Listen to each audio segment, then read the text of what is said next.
Γεια σας όλους! Δεν εννοούσα αυτό. Τώρα ακουγόμαστε. Εδώ υποτίθεται ότι κάτι καταλαβαίνει το YouTube. Πείτε μας λίγο στο YouTube αν μας ακούτε, παιδιά. Μ' αρέσει που θέλουμε να τους φέρουμε στο YouTube και τους κάνουμε αυτό το βασανιστήριο. Βασανιστήριο, πραγματικά. Συγγνώμη, παιδιά, σε όσους είναι στο YouTube. Τώρα είναι OK, λένε. Τέλεια. Ωραία. Εντάξει, το μικρόφωνο. Νομίζω το YouTube δεν του αρέσει. Είναι και πολύ καλό το μικρόφωνο παρετόδος. Όχι ότι θέλω να κάνω διαφήμιση. Πολύ βαρύ. Εντάξει, είναι βαρύ, αλλά. Μην το διαφημίζεις. Μην δείξεις καντίν. Χάλια. Κάνει δουλειά πάντως. Εντάξει. Ναι, άμα θες να κάνεις δικέφαλο, μια χαρά δουλειά θα κάνεις. Τώρα που το λες, βασικά, έκανα και δικέφαλο γυμναστήριο σήμερα. Λογικά θα κάνει καλή δουλειά. Είναι πολύ ελαφρύ, εντάξει. Είναι μόνο 1,2 κιλά από εκεί. Ναι, αυτό λες ότι έχει να κάνει με το φόβο δηλαδή.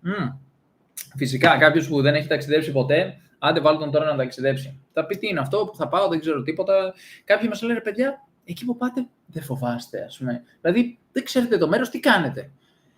Δεν ξέρω, νομίζω ίσως και εγώ πολύ παλιά να είχα παραπλήσιες σκέψεις. Τώρα δεν μπορώ να το σκεφτώ. Πάω κάπου και απλώς βγαίνω, κυκλοφορώ, δηλαδή.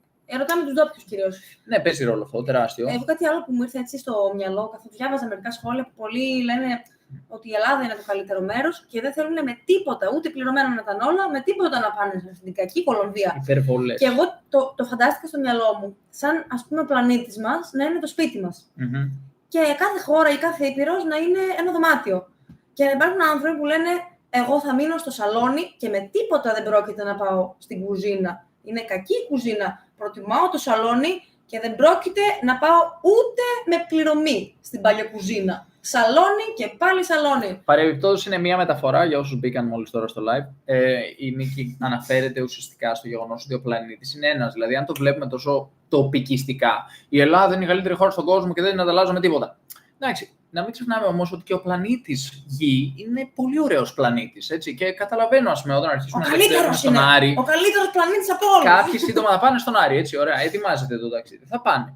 Μετά καταλαβαίνω ότι κάποιοι θα πηγαίνουν και άλλοι θα λένε, όχι, εγώ δεν αλλάζω τη Γη με τίποτα. Αλλά ας το δούμε και λίγο πιο έτσι, σφαιρικά, κυριολεκτικά. Φανταστείτε να είστε σε ένα σπίτι και να μην θέλετε να βγείτε από το σαλόνι να πάτε στην κουζίνα ή το αντίθετο. Και να λέτε, όχι, εγώ επιμένω. Εγώ θα προδώσω το σαλόνι να πάω στην κουζίνα. Μα δεν είναι έτσι. Δεν προδίδεις κάποιον, δεν προδίδεις κάτι, δεν προδίδεις τη χώρα σου αν ταξιδέψεις κάπου αλλού, αν δεις άλλα μέρη. Ολόκληρος ο πλανήτης είναι το σπίτι μας. Και δεν έχει κανένα νόημα να λέμε ποιος είναι ο καλύτερος, καθρέφτη, καθρεφτάκι μου, είμαι πιο όμορφη από όλες. Όχι. Είναι όλοι όμορφοι με τον δικό τους τρόπο. Κάθε χώρα είναι ωραία. Κάθε χώρα έχει κάτι να μας προσφέρει. Κρατάμε λοιπόν το καλά και πετάμε τα κακά. Δεν είναι ανάγκη να λέμε πάντα ποιο είναι το πιο ωραίο, ποιο είναι το αγαπημένο σου χρώμα, κόκκινο μπλε. Γιατί όχι και τα δύο. Έτσι, καλά τα λες. Εγώ να αναφέρω επίσης ότι συνέχισε το Γκάλοπ, συνεχίστηκε. Πολλοί λέγανε διάφορα πράγματα. Κάποιοι μας είπαν για Φλωρεντία, προηγουμένως διάβασα ότι είναι πάρα πολύ ωραία. Κάποιος μας ρωτούσε για Αλάσκα. Χολ, λέει ο ένας επιμένω, χολ. Δεν έχουμε πάει Αλάσκα ακόμη. Φυσικά κάποια στιγμή στο μέλλον θα πάμε. Τα αφήνουμε λίγο για το τέλος αυτά τα Αμερική κλπ. Που θέλουμε να το πάμε λίγο έτσι όσο γίνεται, λίγο low budget. Τις πρώτες δεκαετίες. Άσχετα που θα πάμε σε ακριβώς. Άσχετα που θα περάσουμε τώρα μια-δυο εβδομάδες. Εντάξει, εδώ μιλάμε τώρα, ο χρόνος έχει 52 εβδομάδες. Αν εξοδέψεις 5 σε ακριβά μέρη, 5 σε πολύ φθηνά και τις υπόλοιπες σε κάτι πιο μέτριο με βάση το δικό σου budget, βγαίνει το budget. Το θέμα δεν είναι να δίνεις πάντα μέχρι τόσο την ημέρα, μπορεί να διαιρεθεί αυτό με τον χρόνο. Κάπου είναι πιο ακριβά, κάπου είναι πιο φθηνά, συμβαίνουν αυτά. Τι να κάνουμε. Καθένας με το budget του και το στόχο του. Εν τω μεταξύ, κάποιος έλεγε χθες στα σχόλια, γιατί κάναμε πάλι live και χθες. Κάποιος μόλις σχολίασε το πόσο γυμνασμένη είσαι. Είναι full γυμνασμένη, ναι.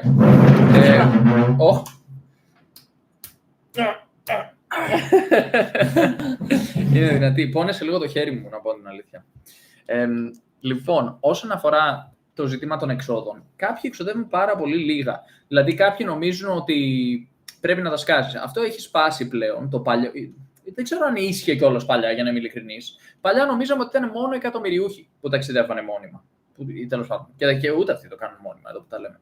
Και πλέον γίνεται πάρα πολύ οικονομικά. Ιδίως αν μιλήσουμε για κάποιες ασιατικές χώρες, κάποιες χώρες στη Λατινική Αμερική εδώ. Άμα θέλει κάποιος να μείνει μόνιμα, ξέρω εγώ, Κολομβία και Παραγουάη, μπορεί να γλιτώσει πάρα πολλά χρήματα. Κάποιος μας έλεγε εδώ τις προάλλες, η κοπέλα κοντά στο σταθμό, λέει, πώς τη λένε, η κοπέλα που έκανε τα νύχια μου.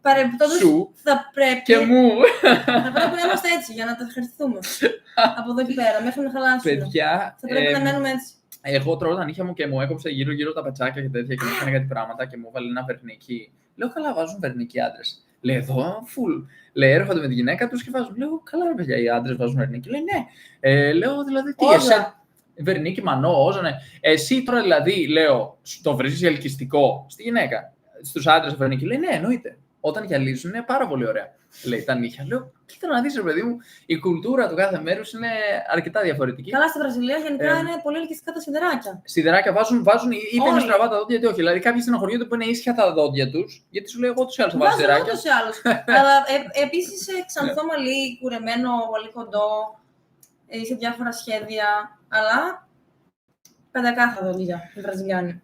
Ναι. Και κάποιος λέει: έχω ταξιδέψει σε πάρα πολλά μέρη, σε όλες τις ηπείρους και δεν κινδύνευσα πουθενά. Ναι, κοίταξε, κίνδυνοι υπάρχουν πάντα και παντού. Πάντα δεν ένιωσα ότι κινδύνεψε πουθενά. Ναι, άμα παίρνεις τις προφυλάξεις σου, έχεις το νου σου. Πώς να έχεις το νου σου? Άμα έρθει, ας πούμε, στο αυτοκίνητο, είναι πολύ επικίνδυνο. Εντάξει. Κάθε φορά μας λένε για αυτά που κάνουμε, ενώ κάθε φορά που μπαίνουμε σε αυτοκίνητο είναι το πιο επικίνδυνο πράγμα που κάνουμε. Ποιο είναι το πιο επικίνδυνο? Αν με ρωτήσει κάποιος, ποιο είναι το πιο επικίνδυνο πράγμα που έχεις κάνει με τη ζωή σου, θα πω ότι μπήκα σε αυτοκίνητο. Πολλές φορές. Ναι. Αν το πάρουμε με βάση το ρίσκο, στατιστικά μιλώντας, οι περισσότεροι άνθρωποι που. Ή μάλλον ίσως μπορούμε να πούμε ότι ενδεχομένως να είναι στην ίδια θέση με το παθητικό κάπνισμα. Για μένα δηλαδή. Σε κάθε περίπτωση, πλέον είναι πολύ οικονομικό να ταξιδέψεις. Εφόσον όμως το βάλεις μέσα σε ένα πλαίσιο, ας πούμε, τώρα να πηγαίνεις για να ταξιδεύεις για χλειδί και για ξενοδοχεία πεντάστερα και ξέρω εγώ τι, εκεί σίγουρα δεν θα βγει οικονομικό. Ιδίως αν βάλεις ότι θα πας για μία εβδομάδα κάπου, θα κάνεις διακοπές και θα γυρίσεις. Είναι οικονομικό αν κάποιος βρει έναν τρόπο να το κάνει λίγο lifestyle αυτό το πράγμα. Ο Οδυσσέας λέει για να ταξιδέψει χρειάζονται χρήματα. Εδώ δεν υπάρχει σάλιο. Τι να το ναι. Ότι υπάρχουν άνθρωποι που το κάνουν με πολύ λίγα χρήματα. Το θέμα είναι να έχεις και χρόνο. Ναι. Εμείς γνωρίσαμε τώρα, πρόσφατα, την περασμένη εβδομάδα, 2 Ισπανούς που είναι εδώ πέρα, εργάζονται στο hostel όπου μείναμε. Ξενοδοχείο είναι τέλος πάντων, πανσιόν, πώς να το πούμε, έχει 6 δωμάτια. Δεν πληρώνουν τίποτα. Έχουν τη διαμονή τους, έχουν πρωινό, μεσημεριανό, βραδινό. Δεν χρειάζεται ούτε σάλιο, ούτε χρήματα. Είναι δωρεάν αυτή τη στιγμή οι άνθρωποι εκεί. Εργάζονται περίπου 4 ώρες την ημέρα. Ναι, δεν βάζουν λεφτά στην άκρη γιατί δεν εργάζονται παράλληλα, αλλά δεν ξοδεύουν τίποτα. Οπότε, αν θέλει κάποιος να το κάνει δωρεάν, η δικαιολογία ότι δεν έχει χρήματα αποτελεί απλώς μια δικαιολογία, γιατί υπάρχουν τρόποι να το κάνουν. Τώρα, αν παράλληλα θες να μου πεις, έχω κάποιες άλλες υποχρεώσεις, έχω αγοράσει μια μηχανή, πληρώνω τη δόση μου κάθε εβδομάδα, θέλω να έχω την άνεση στη γειτονιά μου, θέλω να πάω στο μαγαζί να μιλήσω με τα φιλαράκια μου κλπ. Αυτό είναι άλλο πράγμα από το να πεις ότι δεν γίνεται να ταξιδέψεις χωρίς χρήματα. Γιατί γνωρίζουμε προσωπικά ανθρώπους που ταξιδεύουν χωρίς χρήματα. Τώρα, φυσικά, για τα εισιτήριά τους για να πάνε μέχρι εκεί κλπ. Ξοδέψαν κάποια χρήματα. Ναι, άρα. Τα ζητάνε από εμάς. Ουσιαστικά το προαπαιτούμενο δεν είναι τόσο τα χρήματα, γιατί χρήματα όλοι μπορούν να βρουν. Το απαιτούμενο είναι να μπορείς να το κάνεις με έναν τρόπο που δεν σε περιορίζει γεωγραφικά. Γιατί όλοι εργάζονται κάπως. Και μάλιστα μπορώ να σας πω, με ένα μισθό Ελλάδας μπορείς να είσαι άρχοντας σε άλλα μέρη. Το πρόβλημά σου δεν είναι ότι δεν έχεις χρήματα, είναι ότι είσαι στο λάθος μέρος. Δηλαδή ότι τα χρήματά σου με βάση την τοπική οικονομία, την τόπια οικονομία, είναι πολύ λίγα. Δηλαδή, όσοι παραπονιούνται στην πραγματικότητα, το πρόβλημα δεν είναι τα χρήματα, είναι το πού βρίσκονται. Αν μπορούσες με αυτό το μισθό να πας στη Σρι Λάνκα, όπου ο βασικός μπορεί να είναι 60 ευρώ το μήνα, και εσύ τώρα παραπονιέσαι, ξέρω, γιατί έχεις 750 ευρώ το μήνα. Πώς το κάνεις όμως, άμα δουλεύεις στο σούπερ μάρκετ στη Θεσσαλονίκη, πώς θα είσαι ταυτόχρονα στη Σρι Λάνκα? Δεν γίνεται. Το πρόβλημα άρα δεν είναι ότι δεν έχεις χρήματα, είναι ότι δεν έχεις διαδικτυακή εργασία. Αυτό είναι ουσιαστικά το πρόβλημα. Για να μπορείς να πας στα μέρη που είναι φτωχά και να ζήσεις πλουσιοπάροχα. Ναι, χρήματα υπάρχουν, μυαλό δεν υπάρχει, λέει ένα βουλγαρικό, αυτό δεν μπορώ να καταλάβω. Ο Φίοδορ. Ναι, Φίοδορ. Ναι, λέει μυαλό δεν υπάρχει. Ο Ελληναράς θέλει ταβέρνα, μπουζούκια και καφέ. Το πρώτο ταξίδι μόνος μου το έκανα Θεσσαλονίκη με 34 ευρώ both ways. Round trip. Μπράβο. 34 ευρώ. Ναι, και εγώ μπορώ χωρίς να πω βαλίτσα. ότι... Ένα κολπάκι να πούμε είναι να μην έχεις βαλίτσα και να έχεις μόνο χειραποσκευή. Αν μπορείς κάπως να το σουλφώσεις αυτό. Ο αδερφός μου ταξιδεύει ούτε με χειραποσκευή. Και έχει μια τσάντα. Μια άδεια τσάντα. Και είναι και άδεια. Δηλαδή, το βλέπουμε, λέει. Δηλαδή, πάει με μια τέτοια παντού, σε όλη την Ευρώπη. Και λέω, εντάξει, τι έχεις μέσα, και την ανοίγω και είναι έτσι. Ναι, τίποτα. Για να φαίνεται ότι υπάρχει τσάντα. Ο αδερφός σου επίσης έχει κάνει πάρα πολλά ταξίδια. Να το αναφέρουμε και αυτό με το Erasmus Plus. Το Erasmus Plus είναι ένα πρόγραμμα της Ευρωπαϊκής Ένωσης επιδοτούμενο που σου επιτρέπει να ταξιδέψεις κάπου για λίγες μέρες και τα πληρώνει όλα η Ευρωπαϊκή Ένωση. Ξενοδοχείο, αεροπορικά, κάτι τέτοια. Έτσι. Μας τα έχει πει αναλυτικά και σε άλλο βίντεο που έχουμε αναρτήσει. Όλα αυτά εντωμεταξύ γίνονται εκτός του πλαισίου του πανεπιστημίου. Γιατί όλοι γνωρίζουν το Erasmus του πανεπιστημίου για να κάνεις, ας πούμε, ανταλλαγή να πας να μείνεις για ένα εξάμηνο, να φοιτήσεις σε ένα άλλο πανεπιστήμιο. Αυτό είναι άλλο Εράσμους. Είναι για να ταξιδέψεις για μια εβδομαδούλα, για 3 μέρες, για 5 μέρες. Και έχει κάνει. Πόσα έχει κάνει τώρα? Πάρα πολλά. Μπορεί να έχει φτάσει και πάνω από 100 Εράσμους. Πάνω από τα δικά μας ταξίδια. Πάντως υπάρχουν τρόποι. Όποιος θέλει μπορεί. Αυτό είναι το θέμα. Απλά πρέπει να έχει και χρόνο, έτσι. Ναι. Και εδώ λένε τα παιδιά. Εμένα το μόνο που με τρομάζει είναι η σκέψη να αρρωστήσω ή να πάθω κάτι και να βρίσκομαι σε μακρινές χώρες. Παιδιά, με θέμα ασφαλείας, πώς το κάνετε, υγείας εννοώ. Εμείς γενικά δεν αρρωσταίνουμε τα τελευταία χρόνια. Αλλά έχει τύχει να θέλουμε να κάνουμε εξετάσεις και πηγαίνουμε σε μια κλινική, σε ένα νοσοκομείο. Καταρχάς, υπάρχει δημόσια δωρεάν υγεία στις χώρες που βρισκόμαστε. Σε όλες, νομίζω, τις χώρες της Λατινικής Αμερικής που έχουμε εμείς επισκεφθεί. Μέχρι τώρα, ναι. Μέχρι στιγμής. Μπορείς να πας στο νοσοκομείο και να πεις: έχω αυτό το πρόβλημα. Κάτι ακούσαμε ότι ίσως να άλλαξε στην Αργεντινή πρόσφατα και να χρειάζεται ιδιωτική ασφάλεια. Ναι. Αλλά το θέμα είναι ότι όταν αντιμετωπίσεις ένα πρόβλημα, θα βρεις και τη λύση. Υπάρχουν αρκετά φθηνά οικονομικά κέντρα υγείας ή ιδιωτικά μπορείς να πας, γιατροί. Αλλά το θέμα είναι να προσέχεις την υγεία σου. Η πρόληψη είναι το πάνω. Μπορεί να τύχει κάτι. Ναι, κοίταξε, από τη στιγμή που αθλείς, τρως με μέτρο, δεν τρως σαβούρες, δεν τρως, ας πούμε, επεξεργασμένες τροφές, ζάχαρη, ιστορίες. Ναι, εννοείται. Ένα σπάσιμο ποδιού, Απλώς λέω ότι συχνά τα προβλήματα είναι καλό να τα προλάβουμε για να ταιριάξει με αυτό που έλεγες προηγουμένως. Και γι' αυτό πολύ συχνά εμείς δεν έχουμε τέτοια προβλήματα, γιατί επενδύουμε διαρκώς ένα μέρος του χρόνου μας στο να μην συναντήσουμε αυτά τα προβλήματα. Σε κάποια φάση, εγώ αρρώστηνα πολύ παραπάνω. Ήμουν 95 κιλά ή 96, είχα 30% λίπος. Ανέβαινα την ανηφόρα, λαχάνιαζα, πονούσε η μέση μου συνέχεια. Σε κάποια φάση έπιασε κρύο και στην Αγγλία και με σφάδαζα τους πόνους, ήταν χάλια η μέση μου. Πήγαινα στην οστεοπαθητικό, μου έκανε μασάζ εκεί κλπ. Και εν τέλει έχασα 20 κιλά, έχασα ας πούμε από το 30% λίπος πήγα 7% λίπος και ξαφνικά η υγεία μου άλλαξε ριζικά.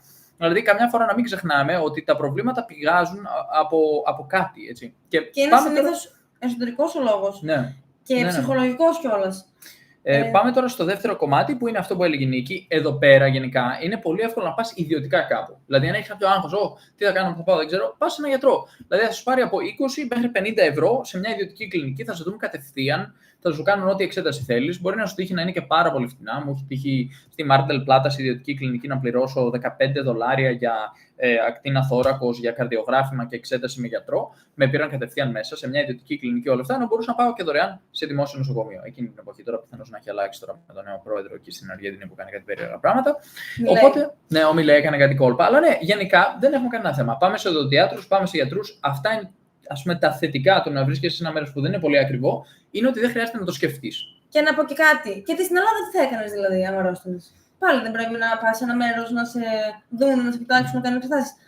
Το ίδιο είναι και στις άλλες χώρες. Μπορεί να σε τρομάζει κιόλας ότι δεν μιλάς την άλλη γλώσσα. Σίγουρα όλα είναι ξένα στην αρχή. Θυμάμαι την πρώτη φορά που πήρα αεροπλάνο, ήμουν τρομοκρατημένη. Αλλά όσο κάνεις κάτι, τόσο πιο πολύ εξοικειώνεσαι και στο τέλος δεν έχεις κανέναν ενδιασμό. Είσαι πιο άνετος. Εδώ λέει ο Γιάννης από Βόλο σχετικά με αρρώστιες και αντισώματα. Πώς θα την παλέψουμε εκεί? Ναι, εμείς δεν έχουμε κάνει κάτι, να πω την αλήθεια. Πίνουμε το νερό της βρύσης όπως οι ντόπιοι, ό,τι τους ρωτάμε βέβαια αν πίνετε. Και αν το πίνουν οι ντόπιοι, το πίνουμε κι εμείς. Και δεν έχουμε πάθει κάποιο. Ναι, δεν έχουμε κάποια θέματα. Εγώ είχα πάρα πολύ καιρό να συναντήσω πρόβλημα. Μόνο στην Ελλάδα είχα 2 φορές τώρα φέτος που πήγα μια. Μπορεί να γλύψεις το έδαφος. Και μετά από αυτό είσαι πλήρως καλυμμένος. Το καλύτερο εμβόλιο. Βγαίνεις έξω από το σπίτι σου, κατεβαίνεις κάτω στο έδαφος, βγάζεις τη γλώσσα, γλύφεις. Εμβόλιο. Ναι, εντάξει, συνηθίζεις και σε κάποια πράγματα. Τώρα, άμα αλλάζεις πολύ συχνά μέρος, δεν έχεις προσαρμοστεί ακόμη στις συνθήκες της ντόπιας, ίσως θα είναι καλύτερο να πίνεις εμφιαλωμένο νερό, να μην σε ενοχλεί το νερό της βρύσης. Ίσως αν έχεις κάποιο θέμα. Τώρα, αν έχεις κάποιο συγκεκριμένο προσωπικό ζήτημα, πρέπει να το κοιτάξεις. Ας πούμε, πολλοί μας λένε για τα όσπρια και τα φασόλια και αυτά. Παιδιά, ειλικρινά δεν είχα κανένα θέμα. Proof λένε. Θα γίνει θάλαμος αερίων. Τίποτα δεν έγινε. Δεν ξέρω αν είναι αυτά τώρα. Τρώμε κάποιες μέρες φασόλια. Τρώμε τα ίδια φασόλια, αυτά τα ίδια που μαγείρεψες πριν 4 μέρες, 3 μέρες συνεχόμενα τα φάγαμε. Δεν έπαθα τίποτα, δεν είχα καμία ενόχληση. Δεν ξέρω αυτοί οι άνθρωποι που τα γράφουν αν είναι προσωπικό το πρόβλημά τους, αν είναι άλλη ποικιλία φασολιών. Πρέπει να είναι άλλη ποικιλία. Δεν ξέρω τι να πω πραγματικά, ρε παιδιά. Δηλαδή πρέπει να έχουν όντως πρόβλημα οι άνθρωποι για να το γράφουν. Δεν μπορεί να το λένε έτσι τυχαία. Δεν το βγάζουν από το μυαλό τους λογικά. Θα έχουν και οι ίδιοι κάποιο θέμα λογικά. Ευερέθη στο έντερο, λένε. Ναι, πιθανώς.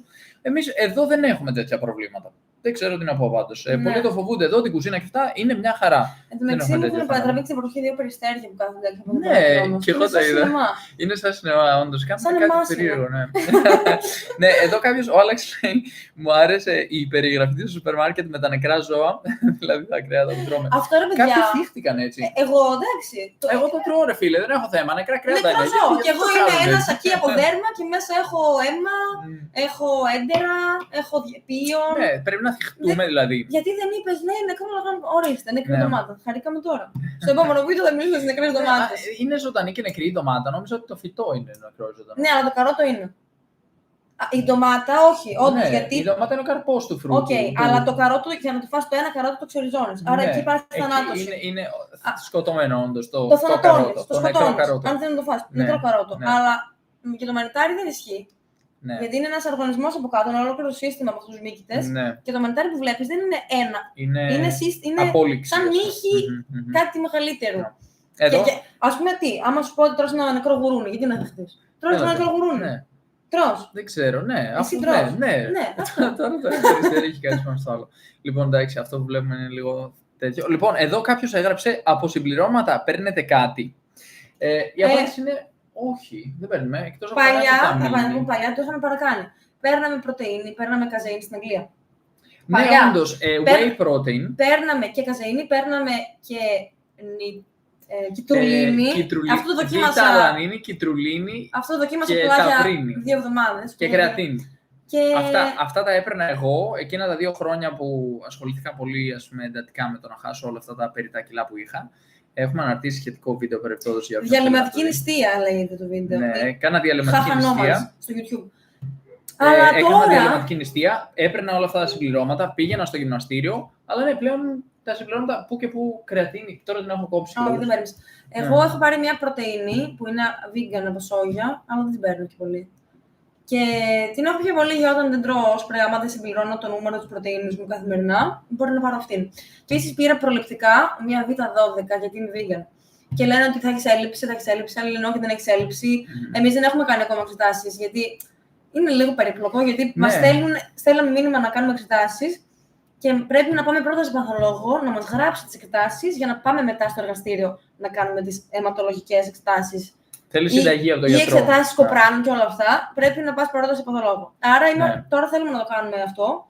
Εγώ δεν θέλω να παίρνω Β12 αν δεν χρειάζομαι. Ναι. Θέλουμε όμως να κάνουμε κάποιες εξετάσεις εδώ που είναι και πιο οικονομικό να κάνεις πολλές εξετάσεις. Οπότε θα το κάνουμε σύντομα, θα ξέρουμε περισσότερα σχετικά με αυτό το ζήτημα. Ένας φίλος μας επίσης μας έψησε να κάνουμε και τεστ DNA και διάφορα άλλα πραγματάκια που ετοιμαζόμαστε να κάνουμε τώρα. Είναι κάτι που το στέλνουν με το ταχυδρομείο. Το βασικό πρόβλημα που έχουμε, για να το πούμε αυτό, είναι ότι επειδή δεν έχουμε μόνιμη βάση, όταν παραγγέλνουμε κάτι διαδικτυακά πρέπει να βρούμε μία διεύθυνση όπου θα το στείλουν το προϊόν που θέλουμε και στη συνέχεια θα μπορέσουμε να το πάρουμε από εκεί. Αλλά άμα αργήσει, έχουμε θέμα, έτσι, οπότε... Αυτό είναι το πιο δύσκολο. Ναι. Κάποιος ρωτάει... Ναι, συγγνώμη. Το ότι δεν μπορούμε να παραγγείλουμε πράγματα. Ναι. Και επίσης το ότι δεν ξέρουμε πού να πετάμε τα σκουπίδια μας. Αυτό είναι ένα από τα βασικά μου προβλήματα. Κάθε εβδομάδα πού πετάμε τα σκουπίδια. Είναι όλα περίεργα. Όλα είναι αλλιώς. Όλα αλλάζουν. Ο εγκέφαλος πρέπει να προσαρμόζεται διαρκώς. Ναι. Και γι' αυτό αυτή τη βδομάδα το σκουπίδι μας δεν έχουν πεταχτεί. Ακόμα, ναι. Κάποιος ρωτάει εδώ ο Χρήστος αν το κινητό μας είναι ελληνικό ή ξένο. Εμένα είναι παραγουανό το κινητό μου, το πήρα στην Παραγουάη, βέβαια δεν ξέρω αν. Είναι ένα iPhone που το πήρε στην Παραγουάη. Ναι, και εσένα είναι ένα Oppo το οποίο το πήρε στην Ελλάδα. Το οποίο είναι κακό κινητό, το πήρα για καλή κάμερα. Ρωτήσαμε εγώ που το πήρε. Ήθελα να αναφερθώ σε αυτό επί τη ευκαιρία. Μην πάρετε αυτό το Oppo που πήρα. Η Ρίτα λέει κάτι ωραίο. Άσχετο παιδιά, αλλά Νίκη, τι ωραία που μιλάς που και που για τον βιγκανισμό και μας δείχνει ότι είναι εφικτή η vegan διατροφή παντού στον κόσμο. Ναι, αλλά κάποιοι ισχυρίζονται ότι μία μέρα θα πεθάνει η Νίκη και τότε θα αποδειχθεί ότι είναι κακό. Μία μέρα θα πεθάνω, όχι, αποκλείεται. Πάντως, εγώ αυτό που έχω δει με βάση τις έρευνες είναι ότι όλοι οι vegan πεθαίνουν.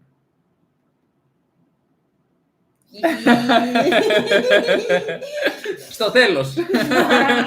Λοιπόν, εδώ ρωτάει η Στέλλα αν είσαι χρόνια vegan. Όχι, μισό χρόνο είμαι vegan.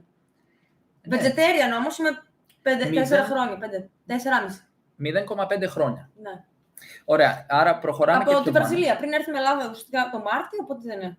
Μάρτιος, Απρίλιος, Μάιος, Ιούνιος, Αύγουστος, Σεπτέμβριος. 8 μήνες κάπου εκεί μπορεί να είναι. Ναι. Όπα, ναι. Αλλά ήμουνα χορτοφάγος, δηλαδή αυγά και τυρί και τέτοια έτρωγα. Τα συμβούλια αποχώρησης σταματήσανε, ρωτάει ο Μάρκος. Το αναβάλουμε. Όχι, δεν θα σταματήσουμε. Δεν θα σταματήσουμε. Να πω, εγώ θα είμαι απολύτως ειλικρινής, ασχολούμαι με άλλα πράγματα εδώ και λίγο καιρό και δεν ξέρω τι κατάσταση επικρατεί με τα σχόλια. Η Νίκη αντιμετωπίζει αυτό το πράγμα μόνη της. Εντάξει, είναι η κατάσταση. Γενικά, νομίζω κάτι που πρέπει να ξέρετε είναι ότι άμα αρχίσετε κανάλι, μπορείτε να αρχίσετε να σας ενοχλούν αυτά που λέτε όλοι. Αλλά μετά. Παθαίνεις ανοσία. Το βλέπετε αυτό το δέρμα εδώ. Είναι πολύ σκληρό πετσί η Νίκη. Ωραία. Μπορεί να μην τις φαίνεται. Μα το έχω ακούσει όλα. Δεν υπάρχει κάτι που δεν με έχουν πει. Δηλαδή δεν μπορώ να προσβληθώ με κάτι, νομίζω. Ναι. Εν τω μεταξύ, κάποιος λέει ότι στο YouTube ότι είσαι ντούκι και παίζει να με έχεις σε one versus one. Ένας εναντίον ενός. Δεν δείξα. Φοβάμαι τώρα. Να το. Λοιπόν, όποιος δεν είναι καλά μέσα του, μόνο μπορεί να σας κρίνει. Ναι, αλήθεια είναι αυτό. Οι άνθρωποι που κρίνουν τους άλλους είναι συνήθως επειδή. Φανταστείτε τον εαυτό σας. Περνάτε τέλεια, είστε σε ένα πάρτι με φίλους, όλα καλά. Θα νιώσετε την ανάγκη ξαφνικά να πάτε να πείτε σε κάποιον, γιατί το κάνεις αυτό. Ναι, άμα κάνει κάτι λάθος, κάτι που είναι κακό πρότυπο για τους νέους, σκαρφαλώνοντας και μπαίνοντας σε νερά. Το χειρότερο, τρως μπροστά στους φίλους. Δεν μπορείς να φας μπροστά στους φίλους, γιατί μπορεί να ζηλέψει και να αποκτήσει ψυχολογικό πρόβλημα. Αλλά το πρόβλημα δεν είναι το τέλος. Ήσουν προκλητική και ήσουν και έχεις θράσος. Ανέβεια.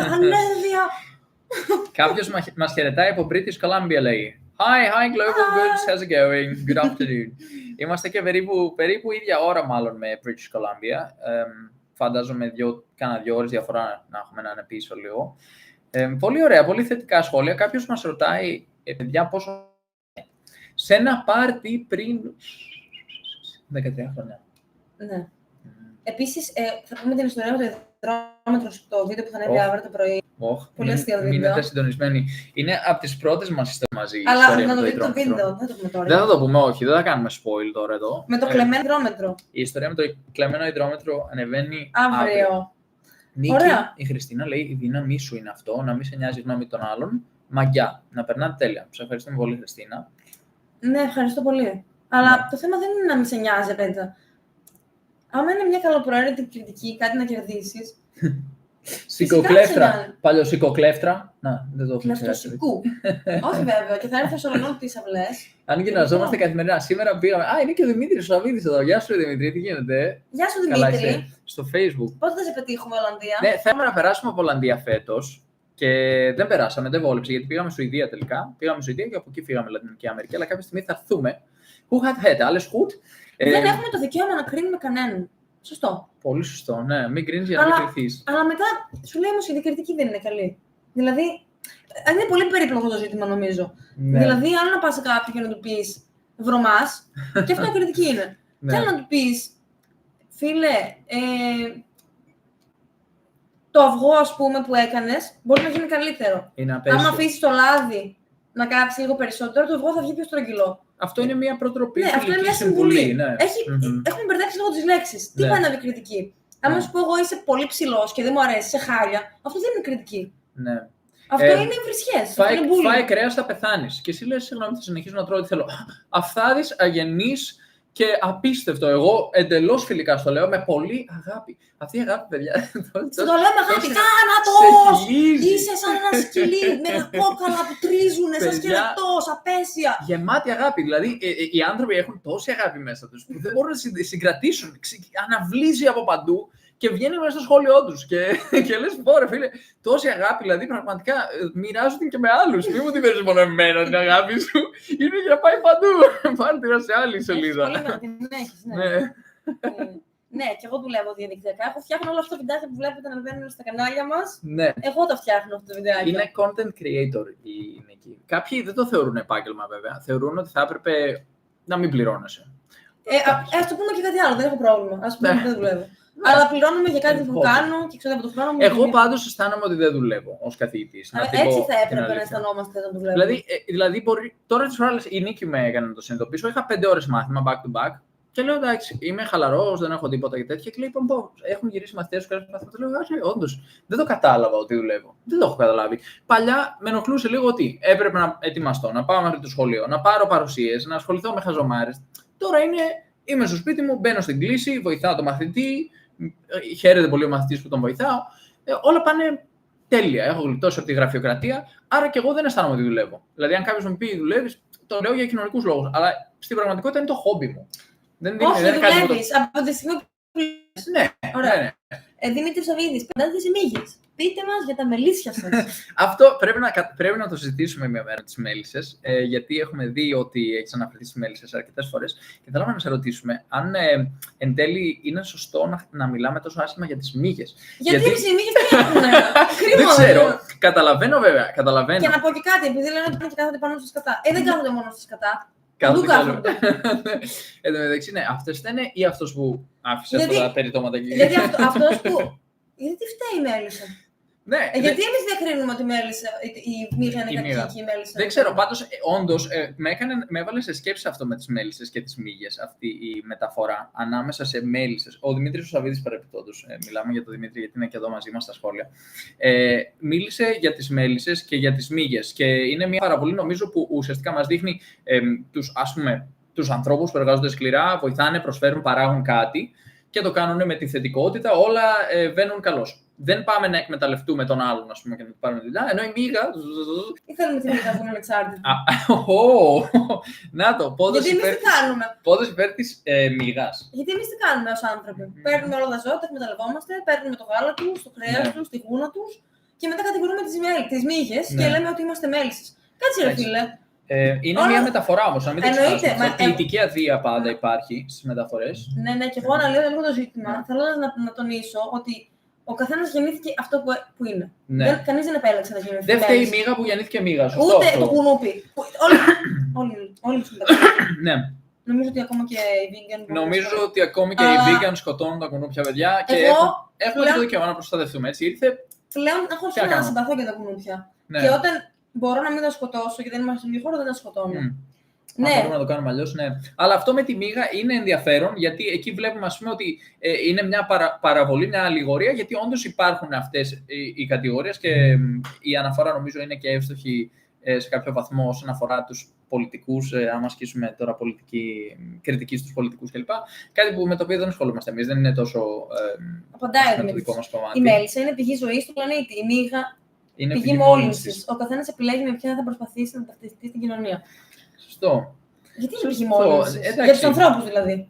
Γιατί υπάρχουν άλλοι μικροοργανισμοί που τρέφονται από τη μύγα. Ναι, είναι ωραίο αυτό. Πρέπει να το ψάξουμε λίγο παραπάνω. Θα μιλήσουμε λίγο με το ChatGPT πάνω στο συγκεκριμένο ζήτημα. Νομίζω γύρονται κάποια ερωτήματα ηθικής φύσης. Ναι, λοιπόν, να απαντήσουμε άλλη μια τελευταία ερώτηση και να το κλείσουμε σιγά-σιγά. Αν γυμναζόμαστε καθημερινά, το απαντήσαμε και στο χθεσινό live. Δεν γυμναζόμαστε καθημερινά. Προσπαθούμε. Έστω και 10 λεπτά όμως τώρα το έχουμε. Το έχουμε έστω και 10 λεπτά. Τουλάχιστον, ναι. Και τώρα έχουμε ανεβάσει πολύ και το plank, το οποίο πιάνει ένα μεγάλο μέρος της προπόνησης. Τώρα σήμερα κάναμε ρεκόρ 2,5 λεπτάκια. Ναι. Πολύ καλό ήταν αυτό. Θα το πάμε 2,40 την επόμενη και συνεχίζουμε. 10 ανεβαίνουμε, όχι 20. Ναι, 10 δευτερόλεπτα κάθε φορά, ναι. 2,5 σήμερα, 2,40 την επόμενη. Ωραία. Άρα, παιδιά, είναι μια πολύ ηλιόλουστη μέρα. Θα πάμε να αφήσουμε τα ρούχα μας και για μπουγάδα. Να τα κάνουμε μια μπουγάδα δίπλα σε ένα. Έχει κάποια καταστήματα τέλος πάντων που πλένουν ρούχα. Εδώ δεν έχουμε πλυντήριο στο σπίτι. Έξω έχει ακόμη ήλιο για τις επόμενες 3 ώρες, γιατί είναι 3 το μεσημέρι. Είχαμε πολλές ερωτήσεις να απαντήσουμε όλο αυτό. Συγγνώμη, παιδιά. Το επόμενο, παιδιά, θα πούμε σύντομα, εντάξει. Ναι. Καλό βράδυ σε όλους. Λοιπόν, καλή συνέχεια. Πώς το λένε, I'm fine άφων, Δημήτρη. Τα λέμε, παιδιά. Τσάω, καλή συνέχεια. Γεια σας. Τσάω. Live finish. Στο YouTube πώς το κάνουμε. Δεν ξέρω πώς το κάνουμε. Όλη στιγμή που προσπαθούμε να βρούμε πώς το βρήκαμε. Ναι, στο YouTube λέω πώς σβήνει. Τώρα μείναμε μόνο εμείς στο YouTube. Λυπούμαστε που σας κάναμε στην αρχή πάλι, παιδιά. Περίμενε, ναι, γιατί εδώ πέρα end stream, να το, είναι στο κέντρο. Κάθε πλατφόρμα διαφορετικά. Γεια σας.